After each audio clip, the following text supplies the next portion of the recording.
Thank you so much. Thank you so much for having me. Nice to meet you all. Happy to be here and talk about pricing. So actually, pricing is a very complex topic. So the bad news is nobody has figured out AI pricing. So that's for sure. But the good news is that there's actually an approach for it. There's a way of thinking about how to price your product, how to structure it, and this is what we're going to do today. So we're going to spend around 40 minutes for this presentation to give you some frameworks to think through, and then we're going to do 20 minutes Q&A. So just a few words about myself. So I actually founded SaaS Strategy a couple of years ago to help scale-ups and startups on their monetization, pricing strategy, and revenue growth. And I previously, I'm also a mentor at Block 71, and one of the founders I'm supporting are here, Andrew and Li Ying. And also, previously, I was actually a management consultant at Simon-Kucher, which is a firm that is focused on pricing strategy and revenue growth. So I've been in the field for 8-9 years now. There are a couple of clients that I supported over my journey. All right, so the first thing I wanted to share about is the typical mistakes that I've seen over my career working with startups and scale-ups, and what is the impact of that. So actually, the first thing that's I wanted to share before we move into these mistakes is that you cannot actually ignore pricing anymore, right? So the few reasons for that. The first is that AI is costly, and you know that, right? So gross margin for AI product is actually much lower than SaaS, which is around 20-30% versus SaaS, which could be at 80%, 80-90% range. The second thing is that actually the pricing models are evolving very quickly. So there are companies shifting their pricing models from seat-based to usage-based or to agent pricing. So this is we begin to see in the market shifts in the pricing models, and you have to think about it right now. And the third, I think you know this since the tech winter, is that actually investors are more and more interested in your proof of profitability in the future. So it's becoming a very important metric. So for these three reasons, you cannot actually ignore pricing anymore. But so coming back to this slide and the couple of actually mistakes that I've seen, a couple of them here. So when you don't actually think about your pricing and you don't actually take it into account when you're doing your product research, you bring the product to the market and it's completely not aligned to what customers need. So this is very, very important. I show you how to actually solve that. The second is that you have an offering, but it's not segmented. You have a one-size-fits-all for different segments, but they actually don't have the same needs. So that's the second actually mistake that I see. The third one is, this is very, very common, is when you build a very, very strong product with a lot of capabilities that nobody wants. So actually something that I wanted to share is that 20% of your product drives 80% of willingness to pay. So most of your users are only paying 20% of are willing to pay only for 20% of your product. That's very important to know. Next, this is also very common, is a very complex technical explanation of what your product does. So only focusing on features, capabilities, and not focusing on what is the value to customers.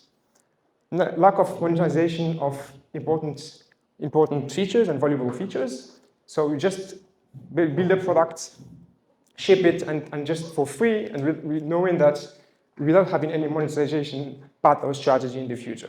So it's important to know what is the core of your product and monetize it properly from day one.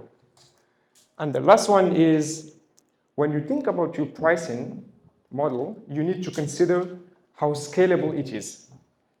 How much the customer is paying you this year, how much the same customer is going to pay you next year. So the metric, the value metric that you're going to choose needs to be scalable. So for example, as your customer matures in the usage of the software, they need to buy, let's say, it's more devices or use more data, et cetera, et cetera. So you need to find that value metric that is scalable. So these are actually the common mistakes that I've seen. When founders don't actually think their pricing model from day one. And what's the impact? The impact actually, for sure, they leave in money on the table. 30–50% of revenue is actually left. Limited conversion, high churn, and margin erosion as well. Why? Because, so if you talk about conversion, there's a mismatch between the needs and the product positioning. There's high churn because there's a poor alignment between the pricing and the perceived value. All right. So how to solve it? So today I'm gonna share with you 5 key points. And I want you to remember these 5 key points at the end of the session. That's it, 5 points. So the first point is pricing is not just a number, okay? So it goes hand in hand with your value story.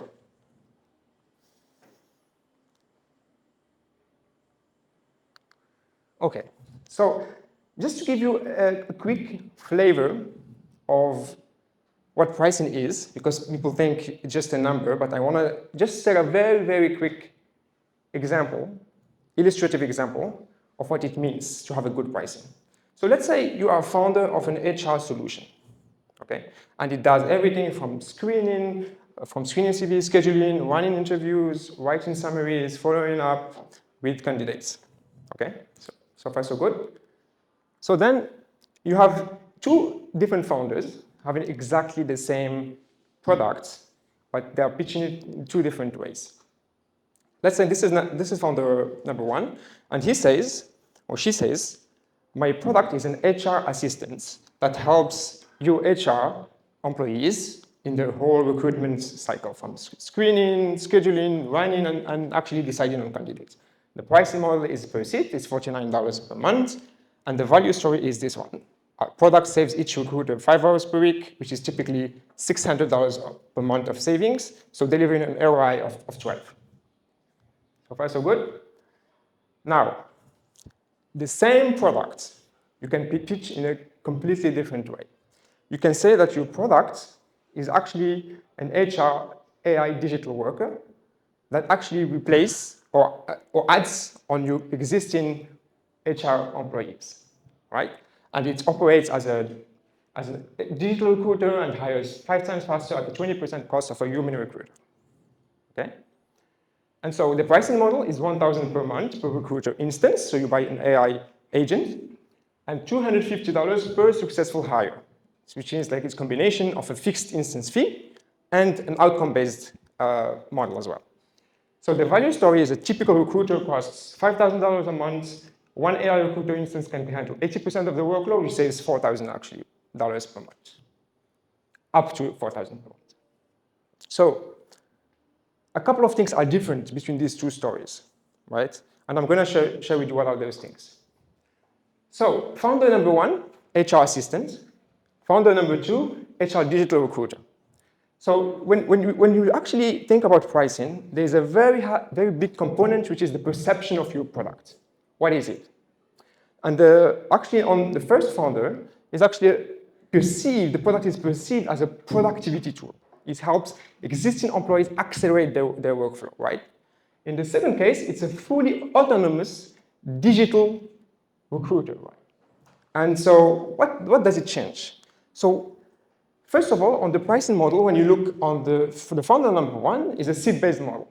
Founder number 2 is an instance fee plus outcome-based. So the budget, now, particularly when you're in B2B, when you think about pricing, you need to know who is paying for your product, who is actually the decision maker, right? And where does that budget is from within the company, right? How is it perceived to be from? So in this case, in the founder number 1 case, it's actually a budget coming from IT and software, right? That's how they actually classify your costs, okay? And so which is basically 5–10% of the cost of the company, right? But when you look at this founder number 2, it's actually another cost classification. It's actually labor cost, which is like 50–80% of the cost of that company, which means that you tap into a very much bigger budget. Okay, so this is just by the way you position your product. And so what is changed in terms of financial in terms of ARR. So actually, in the first case, the ARR is actually 245 with 5 users. And in the case number 2 is 2,250, right? We took a hypothesis of one AI worker and 5 hires per month, which is pretty much what mid-sized companies do. It's actually 10 times higher in terms of ARR. Just to show you, by the way you position your pricing, the way you communicate your value has a really big impact on how it's perceived on the users or customers' standpoint, and how much you can actually get in return from that positioning. But you have to be very confident in the way you communicate it, right? Because what I see is most founders just build a really good product and ship it and hope for the best with a minimum price so that it's not a problem. But honestly, the pricing reflects your confidence in your own products. So you should be able to align your pricing to the value of your product, and I'm going to show you how. Okay, so that was just a quick high-level story to show you what's pricing. So pricing is not just a number. Pricing is a model. Pricing has an impact on the way you scale, on your revenue, on the perception of your product from your customers. So it has a lot of impact on your business. Now, point number 2.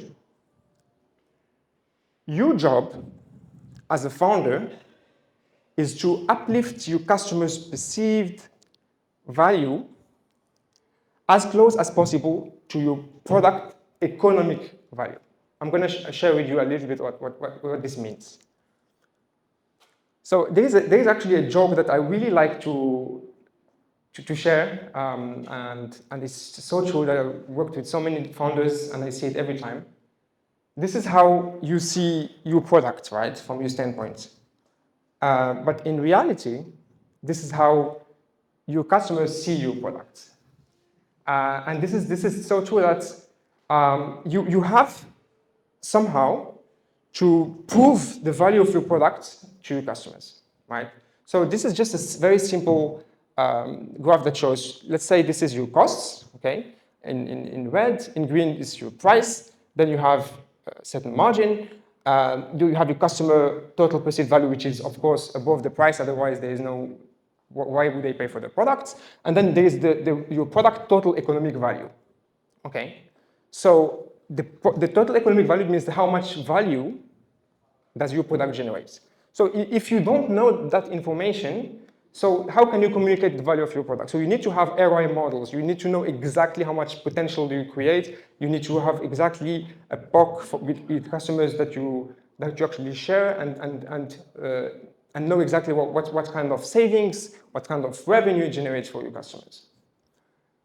Okay, so what I mean by the point that I just mentioned, so your job is to bring the customer total perceived value to the economic value, okay? So that you can actually increase the price and go with a price that is as high as possible when you go to market, okay? So it's not just basing the price on the competitors, on the cost, it's really understanding, shifting your mindset from costs to what is the value that your product creates.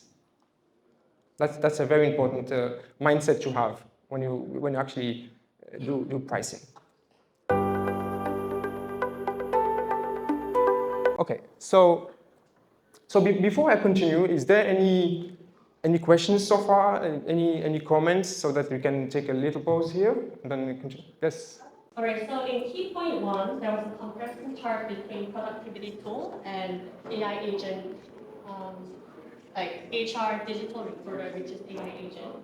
So I think as a product building person, most thing I'm afraid of is that if I were to position my product as a productivity tool versus AI agent, the quality output that customer will expect will be very different. If I say productivity tool, then it doesn't have to have that high of bar for the AI agent. It's still productivity tool.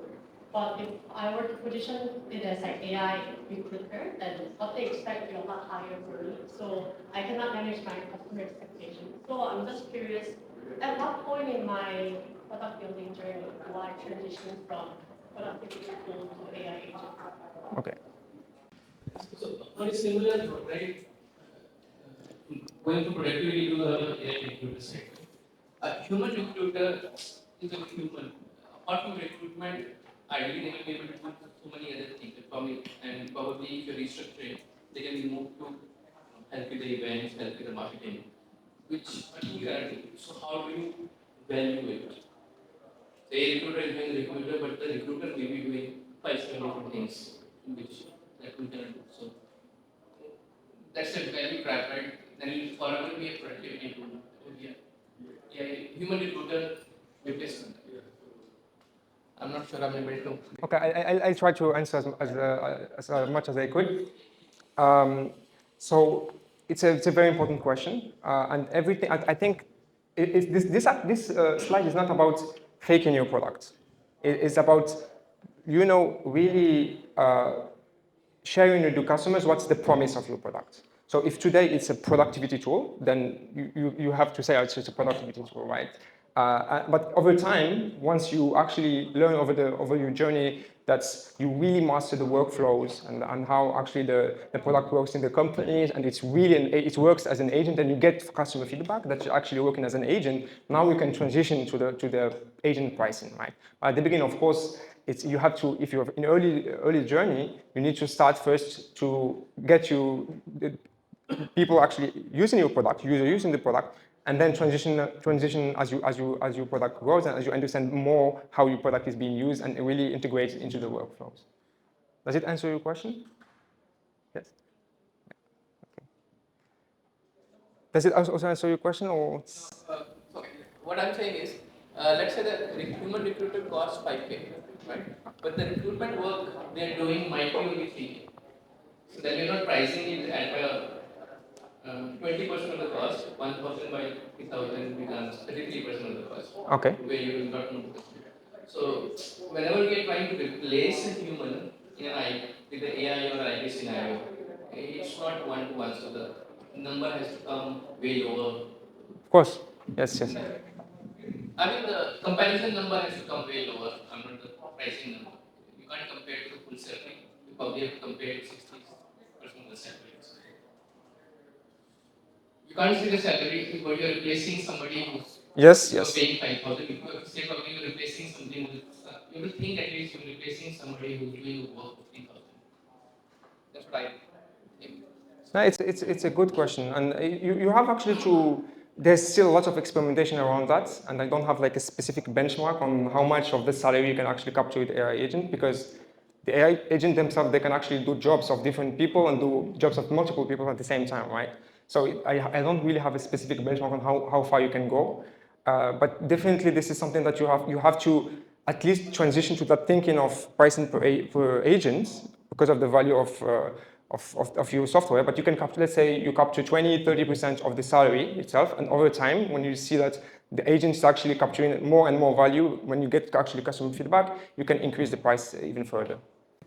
So, do you know any like successful case that use this AI agent pricing? So my understanding of the current statistics is that almost majority of the AI software is pilot stage or just internal product. So I'm just curious about any successful startups that you have came across that is trying to move to this model. Yeah, so I have a couple of case studies of job. You will see, like, for example, Intercom and all these companies that are big, they are actually successful in setting up outcome-based pricing, and some other companies that are doing agentic as well. So, all right, so let's continue. So I was in point number 3. Okay. So far so good. So the first point was that pricing is not just a number. Okay. So it actually goes hands in hand with your value story. That's the first point. The second point was that your job as a founder is to uplift your customer perceived value of your product up to your economic value that your product creates. That's the shift from cost plus to value-based pricing. Okay, now, it's easy to say, right? But not easy to implement. That's why I'm here I will start to talk about how to approach it. So, my point number 2 is actually how do you approach pricing from a strategic standpoint, from the what, how, and how much. 3 steps. Because most of founders start to look at pricing like how much should I charge? That's not the right question to ask first. It's the what, how, and then how much. Okay, so what are these 3 steps? So the what is actually the packaging model. Okay, so it's like what is the most relevant way to structure product offerings. So I have a different couple of different options: good, better, best, platform plus add-ons, use case based, etc. So we're gonna go through them as well. The second step is how, which is the pricing model. How should we charge for our products? What are the metrics that we should be using? It could be seat-based, usage-based, outcome-based, etc. And then you need to think about how you're going to scale that metric. So how does the total price is going to grow with the metric, right?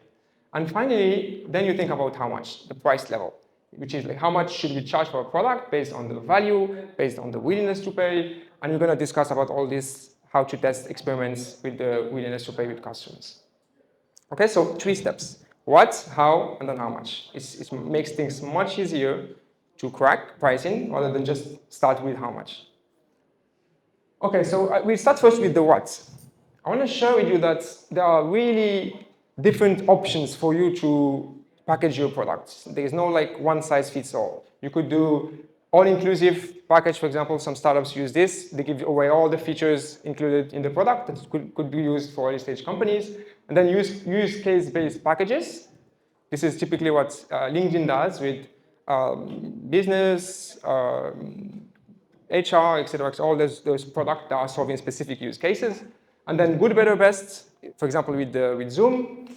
Then you have platform plus add-ons. I believe HubSpot, for example, they have a platform plus add-ons pricing. And then you have the product bundling, which is typically used by, let's say, Amazon, AWS, and other type of companies that are providing cloud resources, etc. So there are different advantages and disadvantages of each model, but this is something that we won't go into the details, but you need really to brainstorm on what is the right model for you that works for your customers as well. And I'm saying here that very important point is that if you're not sure about the way you structure your product, let's say you don't know if it's a platform or a good, better, best, take those doubts to your customers in terms of testing and iterating. And your customers will actually help you figure out what's the right way to structure your product. Okay? Okay, so now we move to the how, which is the metric, the pricing metric. So there are different kinds of metrics. There is the seat-based, number of users, usage-based model, and outcome-based model. Okay, so the usage-based depends on what are the key metrics, the value metrics of your business. It could be data, number of reports, number of messages, etc. And then outcome-based is really what is the outcome that your customers get out of your product. Okay, and we see more and more companies doing actually this kind of pricing, like Intercom, pricing per resolution. And this is typically what you asked about earlier. Intercom does it, agent pricing based on the resolutions. If the case is resolved by the AI agents, then it's actually charged. If a human intervention is needed, then it's not charged. So this is a typical company that does this kind of outcome-based pricing. Okay, so I got very often this question. So how do you decide on your metric, on your value metric? Okay, so there are a couple of factors that you need to consider. So those that are, you need to consider both your perspective as well as your customer's perspective. Okay, so your perspective, you need to have a metric that is scalable, right? And I talked about one of the mistakes earlier that companies do a pricing model that is actually not scalable. Then it should be feasible to actually you're able to track that metric with your tools, with your software. Then predictability. You're able to predict how much revenue you're able to get, as much as possible you can get from your customers. And then for customers' perspective, it should be fair. So this is something that actually you need to discuss and test out with your customers. It should be aligned to their willingness to pay. are they willing to pay by using that value metric? And does this metric actually encourage usage or hinders usage? This is very important as well. Because users can use some tricks to avoid to paying more. So this is also important to consider. All right, so also like in terms of value metric, there's a matrix and a framework that I really like. This is from Madhavan, who wrote a book called Scaling Innovation. And he actually helps in this framework on how to choose your AI pricing archetype. So basically, you have based on two dimensions. Okay, so you have autonomy on the left side, and you have on the y-axis you have autonomy. On the x-axis you have attribution. Okay, so autonomy is how independently does the AI operate. Does it augment or replace humans entirely? Right. So this is one dimension, and the second dimension is attribution. How clearly can the AI actions be linked to measurable outcomes? Okay, so if you are let's say we're talking about the bottom part. So if your attribution is low, so you cannot actually link your software to a specific outcome, and your autonomy is low because you're actually augmenting humans rather than replacing, then it's actually seat-based and subscription-based, right? So it's like Slack, Figma, Grammarly, etc. And then, so if your attribution is high, so you are able to actually link to a measurable outcome, to something that the users are creating through your software, then you can actually have a hybrid pricing model when you do base fee and consumption. For example, like Canva does user plus AI credits, right? And then you have, if you look at the top parts, when the autonomy is actually high, it means that the software operates on its own. So if the attribution is low, for example, AWS or Twilio or OpenAI, then it's usage-based pricing, right? Now, if the attribution is high and autonomy is high, that's really nice place to be. Like really can use an outcome-based model where you align actually align the value metric to you actually align both you incentivize customers to use your product, and you align both the value that you actually align all the incentives between you and your customers, right? So this is typically Intercom doing per resolution, charge flow on chargebacks or CR per outcome. So these are examples of successful companies that were able to implement outcome-based pricing.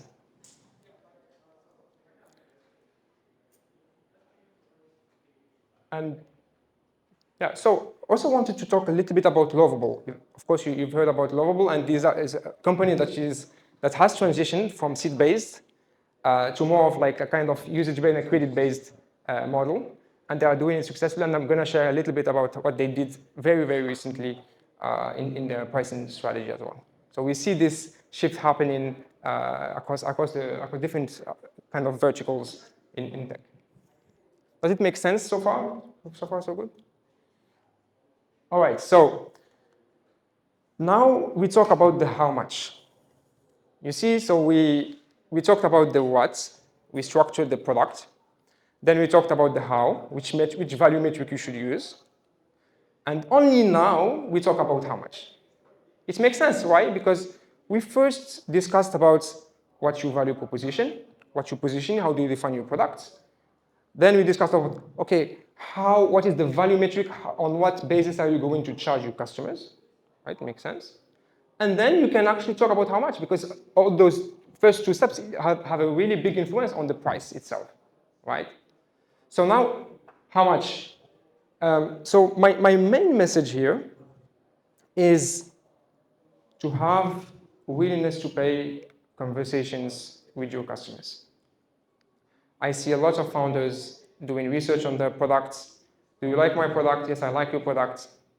But are you willing to pay for the product? It's another question. And even are you willing to pay for the product is not the right question to ask. Is it even, are you willing to pay for the product at this price level? And the whole discussion is completely different, right? So it's very important to have willingness to pay conversations, not only early stage, before launching the product, but even continuously experiment, continuously talking to customers to understand how willingness to pay evolves, how your competitors are actually evolving their pricing model.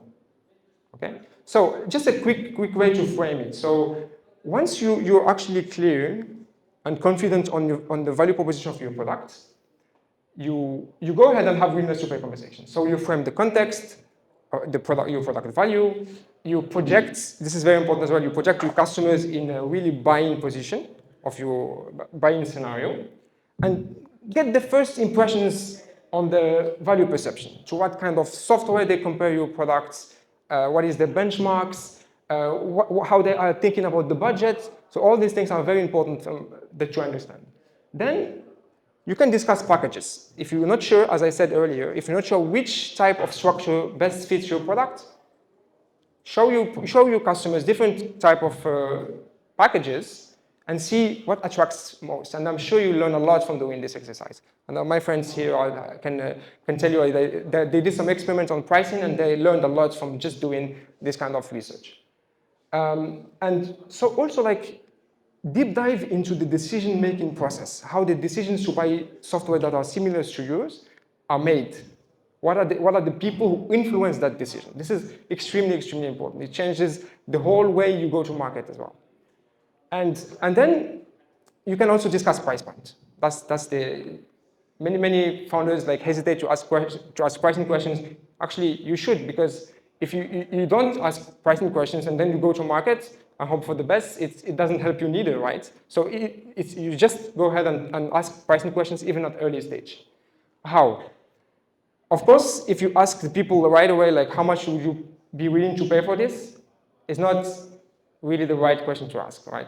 It's better people think in relative ways. So it's better to ask questions like, at what price would you consider this to be too expensive, good deal, too cheap? So this is a methodology that is a bit, I would say, you need to have if you want to really do it, you have to have the time to run it, but it gives you an idea of how you can do it, at least, or do it in a simpler way. So and basically it's called Van Westendorp price sensitivity measure. And so you ask, at what price would you consider this product to be too expensive, good deal, and too cheap? And then the next question is, if the product is proposed at this price, would you be interested to buy it? Yes, no. Okay. So how does it work? So you ask these questions, you have a couple of people to give you price points, and then once you draw the lines of each of those questions, what happens is you get an idea of the range of acceptable price. So it's very directional. You just get an idea of, okay, is 20 in a line to what customers actually willing to pay, or is actually much cheaper than actually what they could be paying, right? Is $50 too high? So it gives you just a directional idea, okay? So you could do this on top of those conversations, willingness to pay conversations, to get an idea of the price point as well, based on the packaging model that you shared with your customers. All right. So once you go through all these steps, you defined the what, you defined the how, and then you actually experimented on the how much. Then you have pretty much solid model. I would say you haven't figured out everything, of course. You need to test to go to market and test it. But at least you have a structure that looks similar to this. Let's say we have a good, better, best here, basic, standard, premium. You have a very clear path of upgrade based on users' needs and maturity. And very important point is your value propositions are very clear. You know exactly why you have the basic, why you have the standard and premium, and the value prop, again, are not technical. The software enables you to do X, Y, Z. We don't really care about what the capability of the software is. What we care about is what is the value that the customers get. And that's what you should be the value prop of those. So you just look at the companies like Lovable or Canva and look at the packaging and the way they express their value propositions is a good exercise for you to see if you are actually in a good position to actually share with customers, and that's really, really important. So next, you have pricing that is really clear. It's very important. Clarity is very clear. Is very important. So the metric is clear. They know how much they pay, and see a lot of companies and founders doing like credits. But what is credit? What does it mean? So your pricing model should be very simple and very clear, and we understand how much should the customer pay, right? And then so you have very really defined features. Let's say you have a set of features for the package 1, package 2, package 3, and you know why. You know exactly why you put the feature 4 at the standard and not on the basic. And this is important. It's called strategic fencing. It means that what is your strategy, right, to get your users from a plan to another, right? It's not that you figure out a plan and then you forget. Your objective is to get the right customers in the right segments and then get them to upgrade over time. But you need to understand like what are the features that actually define the trigger to switch from one plan to the other. And I really like also Lovable what they do on their freemium model is that they have 5 credits per day. It means that you can use the software, you can use 5 credits, then you wait the next day to continue using it. I think this is because they actually add 5 credits every day.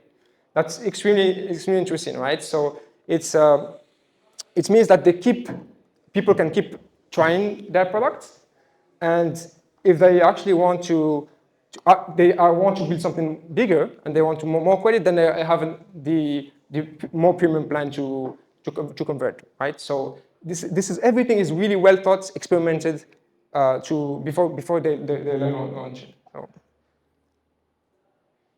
Okay, so now the key point number 4 is pricing is actually a journey. You continuously need to iterate and experiment as your product segment and geographies expand. Pricing is not just a one-time exercise and then you forget about it. You have to continuously experiment on pricing. And I'm going to show you, it's not the best example. They made a couple of, so this is OpenAI, but so when you look at how their pricing model has changed over time. So in November 2022, they had the freemium already as a research preview, and they were already monetizing the OpenAI APIs from June 2020. They introduced the first paid plan in February 2023, which is ChatGPT Plus, 20 USD per month. And they launched actually the ChatGPT Enterprise and ChatGPT Pro around, in December 2024, 200 USD per month. So what happened is that they started to differentiate the different segments, and then obviously they realized that these are really heavy users, and it's not sustainable for them. They had big loss, but because of their funding, they're able to actually manage the costs, right? So, and then they started in August last year to do ChatGPT Go to actually do regional differentiation of their pricing for countries that have less, let's say, people with lower willingness to pay, right? And I actually talked about Lovable a couple of times, and this is just very recently. I'm not sure if you know Elena Verna. She's the head of growth at Lovable. If you want to follow her, she really shares a really interesting stuff on growth and pricing. And just very recently, actually, Lovable they just started to do credit top-ups on top of the subscription. And so what she shares in her post is that they listen actually to customers continuously to introduce new pricing and monetization models. So this is a really good case of how actually successful companies do pricing experimentation. Okay, so point number 5, pricing has a huge psychological components. They need to consider that in your price positioning and negotiations. Even if you are in B2B or B2C, whatever, you're talking to humans after all. So I just want to share with you a couple of tactics that are really just for fun. So a couple of them. So value effects is actually quite obvious based on what I just shared before, is the power of positioning. Are you positioned? This is actually basically water, right? but the way they position their brand is completely different. So you need to know the game you're playing, right? And you be confident in your positioning. Otherwise, because the customers feel how confident you are in your pricing model when you actually share with them anyways. So you need to know what your product solves, what's the promise, and how you need to be confident in sharing that. Next is actually decoy effects. So if you look at the price, just as an example, if you look at this pricing, so you have 2.5 for the small one, 5 for the medium one, and 5.5 for the big one. So you might, come on, you're not gonna buy the $5 if you just half a dollar difference with the big one. So these kind of things, you can play on the price architecture to influence decision making, right? So for example, this one is actually much cheaper in your perception than this one, right? Than the $5. So that's a big thing. And then of course there is the compromise effects, the power of middle options. So when we always like options, right? If your customers say you propose only one and they're not aligned to that, you always need to have another option to propose, right? And so give options to clients. Do not overwhelm them with 5 options or more. So this is very, very important. And yeah, so if we summarize the 5 points, right? 5 points to remember and to take home. 1, pricing is not just a number. It goes hand in hand with your value story. And once you're clear, confident, and consistent, you have a much higher chance of building a profitable company, right? Second, your job as a founder is to uplift your customers' perceived value as close as possible to your product economic value. Okay. 3, approach pricing from a strategic standpoint, from the what, how, and only then how much, and think autonomy versus attribution. 4, pricing is a journey. You need to continuously experiment, iterate as your product and segments and geographies expand. And finally, pricing has a huge psychological component. So you need to consider that in your price positioning and in your negotiations. That's it. Very happy to share with you some of the pricing learnings and case studies. I hope you liked it. So this is my LinkedIn if you want to connect. And yeah, thank you.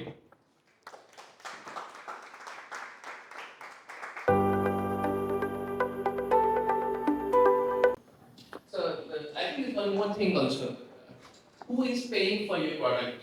When I give an example, I was working with a company which used to make a software to track things, mostly it is vehicles. So they were targeting SMEs who will pay money to try and get trucks, cars, etc. And the boss will pay because he wants to know where my guy is and how he can schedule it. I happened to work with another company in India, and they were my client, and they had a same tracking software, different software, but they were targeting schools. And the schools were not the one paying for it. It was the parents of the children who were paying for it on a monthly basis. They actually had to share the cut with the school. So yeah, I think there's like an additional thing. You have to figure out who is paying for it, whether it's a boss paying for it, individual developer, or it's a team paying. 100%. So you remember when I mentioned that during the willingness to pay conversations, you have to actually ask about the decision-making process? That's extremely important. And I used to work for a bit larger scale-ups, and the user is never actually the buyer. And you need to do interviews with users to understand the value. And then you need to talk to the buyer to understand how they consider the budgets. And you actually need to influence that interaction between the user and buyer to make your product successful and actually really stick. You increase your stickiness within that customer. So it's a very important point. Definitely, decision maker is usually different from the user in B2B, particularly in B2B. Yeah. Good points. Is there any other question, challenge that you, yeah? I have a question about the outcome-based pricing. Yeah.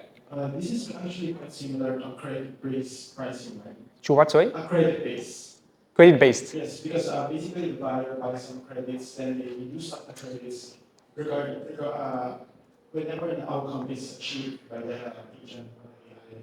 So in this case, for a small startup, is this a profitable way to do it? Because I saw your example a while ago. Those are quite big companies using the outcome base. Yeah. So if you're just starting out a small company, this seems like it's a very unstable way to get income. Is this a correct assumption? It's a good question. So you're asking about whether the credit-based model is going to be profitable for your company to leverage? Yes, if you're still in a very early stage.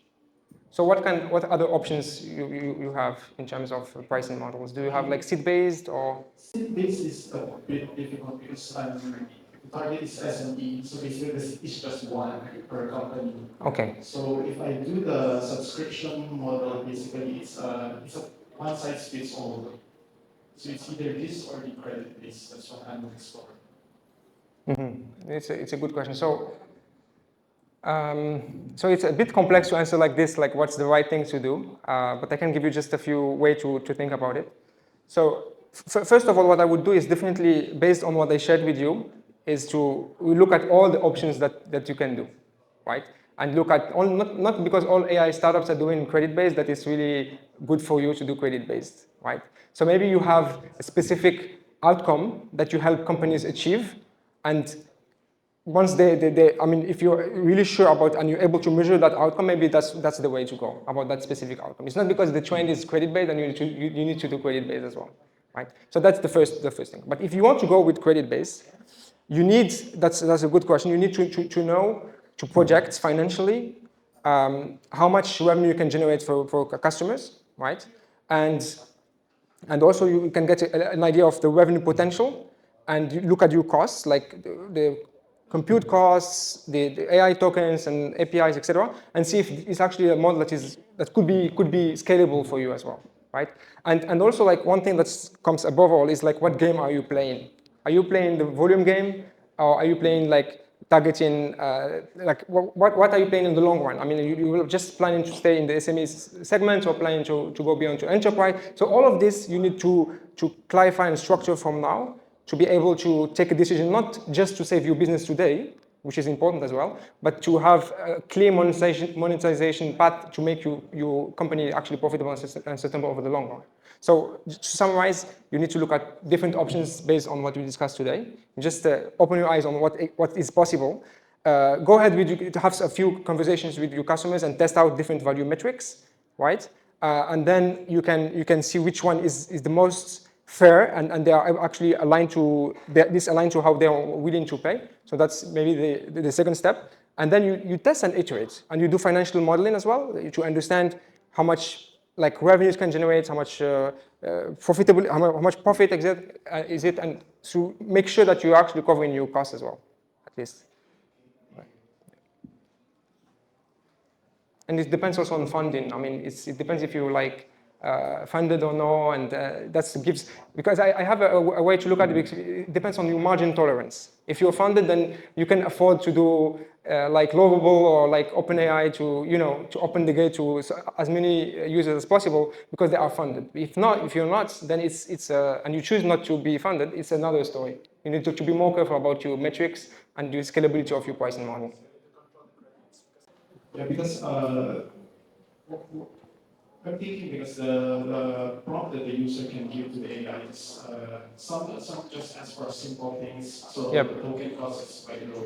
Yep. Some asks for really complicated outputs, so the cost is very variable. Yeah. So I'm thinking. Good point. I mean, you need to find what is the share of where most of your users land in terms of usage. Maybe you have some people like heavy users. All companies have heavy users, right? They are like exploding the cost and they are not profitable for you, right? But you need to make sure that you at least monetize the middle, like the ones that are, well, let's say 50, 60, 70% of your users are using in a specific usage range. And that one you need at least to make sure that you're monetizing it correctly, properly. So you need to know like what kind of clusters do you see and segment do you see in terms of usage to make sure that also like to align your pricing to that as well. Does it answer your question? Yeah. Thanks a lot for the presentation on the I have a question about price sensitivity measurement. Yeah. In your experience, how companies do that? Because for me, as a first-time founder, any questions about pricing are pretty sensitive. Yeah. And I'm not fully confident how I should approach the user base, asking about, what will be too much for you, what will be too low for you. Yeah. So any examples from your experience, how companies do that, how they gather this data? Okay, so there are two ways to do it. The first is doing it in a more qualitative way. You actually do like interviews, like let's say 10, 15 interviews, and you ask the question of like, what price would be too expensive for you, or like expensive or cheap. That kind of those conversations actually can happen. You don't have to be shy to ask questions about willingness to pay, because anyways you'll have to launch your pricing anyways. So your market will tell you. So you can just anticipate that and talk to prospects and ask them about like what's a price they could consider expensive and cheap. And also once you do a couple of interviews, you will see that most people say 20, 30, 50, and start to say, would you find 60 to be reasonable, to be expensive, to be, you start to really test specific price point. And the second thing you can do, I mean, this is if you have time, and you can do a survey and actually send it to a list of users, let's say 100 users, and to get because this is the chart that I show you is really relevant when you have high number of respondents. That's where it would be statistical correct, right? But this is another option, is doing a survey, and there are lots of companies that offer software to run this kind of analysis on PSM. I think for my case, user interviews is the best. Yeah. Because when you have like interactions. I think so. Because for surveys we try and people are not engaged. Yeah. Because they are so spoiled by all the emails asking for their attention, even if you pay them some money for like 10 minutes to play, they don't do it. Yeah, that's my experience as well. I mean, if you want to do the PSM, like the way I showed you with the survey, it needs a little bit of infrastructure. Like you need to maybe to work with third-party partners to give you the list of prospects. There's a little bit of work to be around that, but at least I gave it to you to give you a flavor of how you can ask the questions even in interviews. But what's good about interviews is that you get a sense of their perception of value and how they perceive you in terms of their budget. So that's also a good thing in terms of qualitative. For early stage founders, I think it's a good way to start, at least the exercise. Yeah. And there's also a good way, just to add on that, there's something that is called conjoint. Conjoint is conjoint, CONJOINT, is where you share with your customers different options, like different ways of packaging the product, different metrics, and you tell them pick and choose. Right? And so these kind of things, I've done it actually for scale-ups. It's quite interesting. You get like a sense of what are the value metrics that are most relevant for customers. You get a sense of even the way you package your product, and you see if the customer is able to say, this is my package. That's what you want. That's what you want to achieve. And so that's another way to look at it. Yeah. Any other question, challenge that you have? All right, can we give applause for Thank you so much. So today's session is supposed to give you an orientation of how you think about pricing. Most of us have never spent the time to do that, and today is like heavily condensed, many years of experience. So take your time to go and digest it and really open your mind to different models of pricing and different frameworks for thinking about pricing strategies. I think the very core takeaway for me is that it's always about the value that you're providing, go back to that, and then work from that towards pricing, and not always, and there's a tendency for us to benchmark ourselves to existing market prices, and it's a very poor way of doing it, because the story or the fundamentals of how you do business is drastically different. Like Lovable's pricing just won't work for you. 100%. So go back to your own fundamentals and start from there. Okay, so that's the end for today's stage. Typically people will just stay around and do their work. You can also hang around, network, find out what each other are doing since you know what everyone's doing. Right? So thank you for your time. Thank you so much. Talk to Sebti if you have any more specific questions. For sure. Thank you. Thank you so much. And reach out on LinkedIn if you have any specific questions.